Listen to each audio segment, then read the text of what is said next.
maneno ya Mungu. Kitabu kile cha Zaburi sura ya 29. Hapo ndipo tunapoanza. Tuna kawaida ya kumheshimu Mungu hapa, ndio maana katika kusoma neno la Mungu waga tunasimama. Zaburi ya 29 mstari wa kwanza mpaka ule wa mwisho, yaani mstari ule wa 11. Kwanza kusoma. Mpeni Bwana enyi wana wa Mungu, mpeni Bwana utukufu na nguvu. Mpeni Bwana utukufu wa jina lake. Mwimbieni Bwana kwa uzuri wa utakatifu. Sauti ya Bwana hii juu ya maji. Mungu wa utukufu alipiga radi.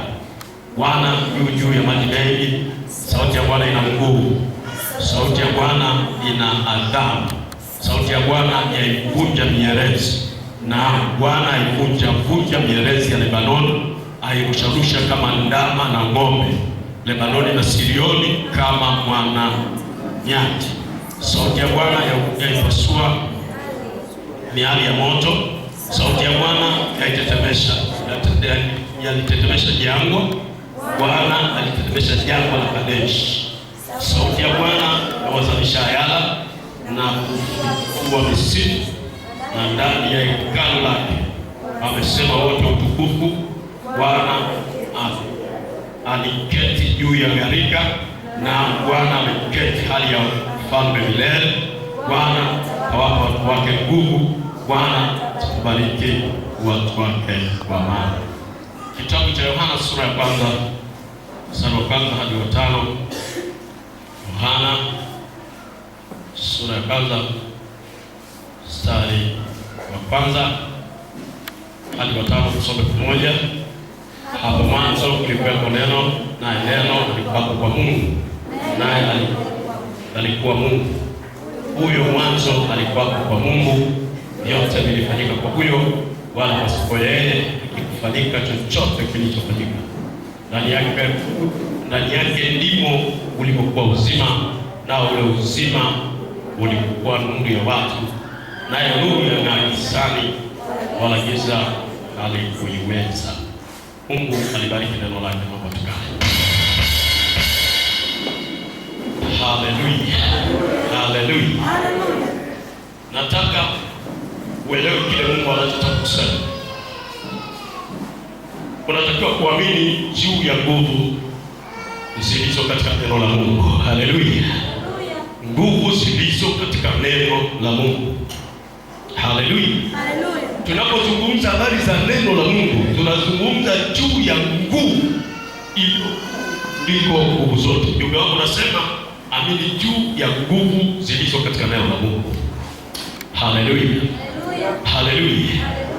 Neno la Mungu, tunaposema neno la Mungu ni nguvu ipitayo nguvu zote. Haleluya.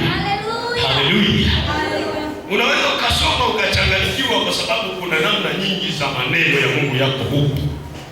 Lakini nikuambie neno hili la Mungu ni nguvu inayopita nguvu zote katika Mungu. Haleluya. Haleluya. Katika kile kitabu cha Zaburi tunaona pale maneno ya ajabu sana. Haleluya. Juu ya sauti ya Mungu. Yaani sauti ya Mungu ndio neno la Mungu. Haleluya. Sauti ya Mungu ni ajabu sana. Ninapojaribu kuitafsiri na kuitafakari, mimi nabaki kushangaa, kwa sababu watu wasipolielewa neno la Mungu basi wanabaki nyuma katika kila jambo la maisha yao. Haleluya. Lakini neno la Mungu lisadiki na kuliamini na kulisiti vizuri katika maisha yako, kila kitu kitakuwa sawa sawa. Haleluya. Kwa sababu sauti ya Mungu, neno la Mungu katika maisha yako litafanya kila kitu. Haleluya. Haleluya. Haleluya. Lenyewe lina uwezo wa kufanya kila kitu. Hili neno hata alisaidiwi, linasaidiwa tu kwa mtu kuamini. Haleluya. Tuko pamoja? Tuko pamoja? Biblia inasema ya kwamba mpeni Bwana enyi wana wa Mungu, mpeni Bwana utukufu na nguvu. Mpeni Bwana utukufu wa jina lake. Mwabuduni Bwana kwa uzuri wa utakatifu. Sauti ya Bwana hii juu ya maji. Mungu wa utukufu alipiga radi. Bwana yu juu ya maji mengi. Sauti ya Bwana ina nguvu. Sauti ya Bwana ina adama. Sauti ya Bwana yaivunja mierezi. Naam, Bwana ivunja mierezi ya Lebanon. Haleluya. Haleluya. Ukiona tunapambana na kazi za giza, ndio sauti ya Bwana. Haleluya. Sauti ya Bwana kazi yake ni kuangamiza kazi zote zilizo kinyume. Haleluya. Sauti ya Bwana kazi yake ni kuumba ambayo hayakuumbika. Tuko pamoja. Sauti ya Bwana, neno la Bwana katika maisha yetu linafanya kazi zote. Ndio maana mtu anayeamini maneno ya Mungu, wacha wasiwasi Bwana. Haleluya. Wacha wasiwasi Bwana. Hata kama ulikosekea wapi, amini na kutubu na kutengeneza njia. Simama katika hiyo nafasi. Neno la Bwana litafanya mambo katika maisha yako. Haleluya. Neno la Bwana litavunja kazi za mashetani, litapiga nguvu za giza, litapigana na yaliyo katika maisha yako, litapambana na mambo yaliyokoseka na litaleta mabadiliko lazima katika maisha.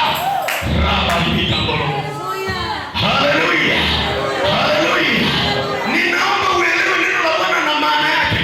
Katika kitabu cha Yohana inasema hapo mwanzo kulikuwa na neno, naye neno alikuwa kwa Mungu, naye neno alikuwa Mungu. Huyo mwanzo alikuwa Mungu, na vyote vilifanyika kwa huyo. Pasipo huyo hakuna chochote kilichofanyika. Mtu ambaye hana neno la Mungu hakuna chochote kilichofanyika. Mtu ambaye hana neno la Mungu hakuna chochote kitakachofanyika. Mtu ambaye hana neno la Mungu hakuna chochote kitakachofanyika. Lakini mtu mwenye neno la Mungu, hata kama una shamba saa hii usiogope. Hata kama una gari saa hii usiogope. Hata kama una mke saa hii usiogope. Hata kama una pesa saa hii usiogope. Kwa sababu nguvu ya neno itatenda kazi katika maisha ya mtu anayesadiki, ya mtu anayeamini. Tuko pamoja. Watu wasio na neno la Mungu wana hasara. Hata kama utajiunga na Freemason, haitakusaidia. Haleluya. Lile neno likikaa maishani mwako litaanza kufanya kazi zake. Si maneno ya watu, maneno ya Mungu. Haleluya. Wale wote wanaoamini na kuokoka, maneno ya Mungu yanaanza kufanya kazi katika maisha yao. Wanaoamini na kutubu dhambi, maneno ya Mungu yanaanza kufanya kazi katika maisha yao. Yakianza kufanya kazi, hata kama maadui wakasirike, utafanikiwa. Hata kama wachawi hawataki, utafanikiwa. Kwa sababu kazi ya neno la Mungu ni kupasua miamba. Kazi ya neno la Mungu ni kuvunja kazi za mashetani. Maisha yako. Haleluya. Haleluya. Mashetani udanganya. Tuko pamoja? Mashetani ni uongo. Wafanya watu wenye neno la Mungu wamekuwa kama zero huko duniani. Wako huko unatembea na neno la Mungu kama unatembea na kitu cha aibu sana.